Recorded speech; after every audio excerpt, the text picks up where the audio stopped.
የቦብ ማርሌ ሐውልት ከሁለት ወር በኋላ ይቆማል ተባለ። በድምጻዊ ዘለቀ ገሰሰና በአቶ አዲሱ ገሰሰ የተሰራው የታዋቂው የሬጌ አቀንቃኝ የቦብ ማርሌ ሐውልት ከሁለት ወር በኋላ በሚደረግ ታላቅ ስነ ስርዓት እንደሚቆም አዘጋጆቹ ገልጸዋል።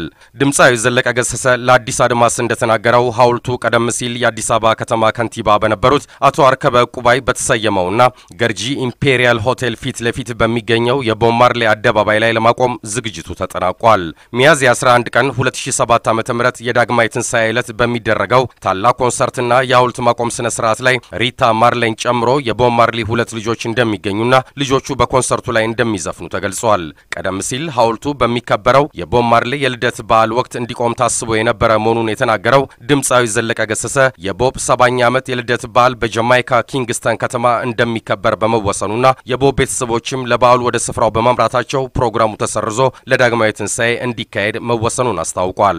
የቦብ ማርሌ 70ኛ ዓመት የልደት በዓል ዓመቱ ሙሉ በተለያዩ ዝግጅቶች እንደሚከበርም ድምጻዊው ጨምሮ ገልጸዋል።